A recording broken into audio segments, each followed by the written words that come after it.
What challenges does Carmel face? And I'll let you name 2 challenges. And we'll start with you, Mr. Brainerd. First challenge is fiscal.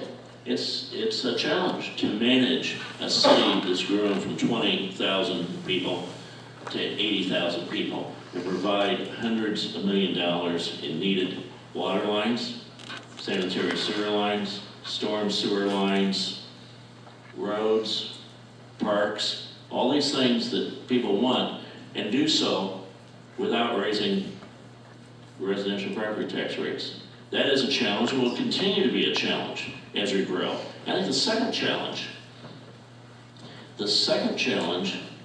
is to continue to plan from a zoning standpoint to build our city in such a way that it's beautiful, that people want to be here. People have a choice today, especially well-educated people that can move anywhere in the world.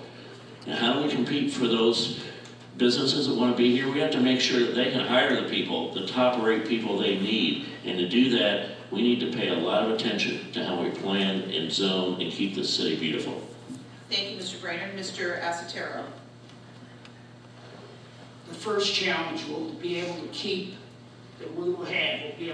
our taxes low based on revenue projections in the mayor's plan and based on what is going on in our economy.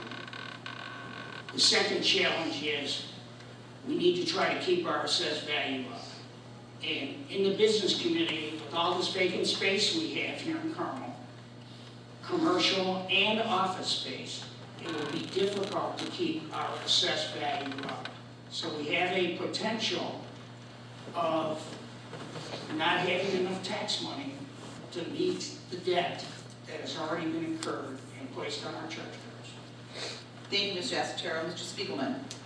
We have 2 main challenges that we've already discussed several times tonight. One is to get our house in order financially, which I believe is on the brink of financial crisis due to the decreased revenue that's coming into the city versus the debt that we have.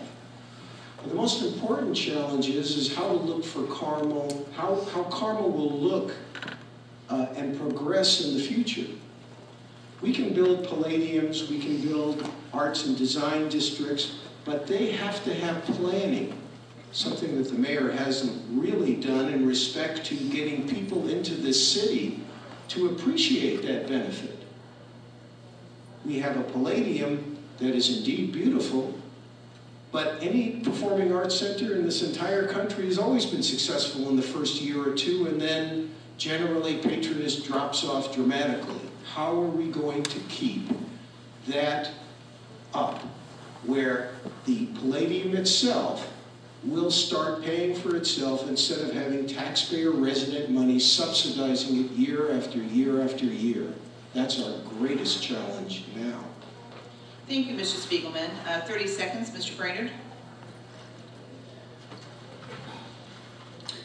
It surprises me that you say that. I think the history of performing arts centers in this country, Mr. Spiegelman, is like any business. They grow over time. They attract more revenue over time. But we didn't build this amenity, just like we didn't build a school, like we don't build roads, we don't build libraries, or any of these things for profit.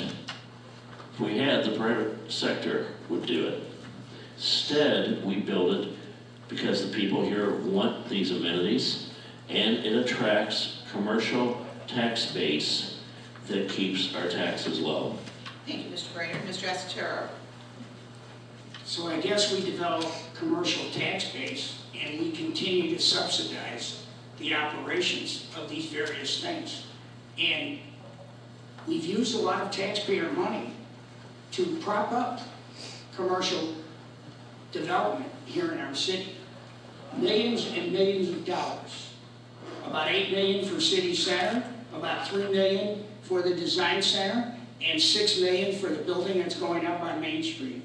How much more can we prop up private business with taxpayer money? Thank you, Mr. Asatero. Mr. Spiegelman. Oh, I see, Mayor Brainerd.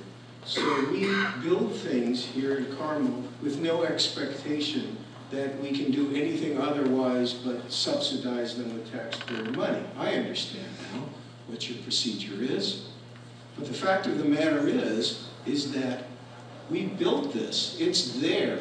We're not going to be able to bulldoze it down. We have to develop a plan to make sure that that palladium survives. How are we going to do that?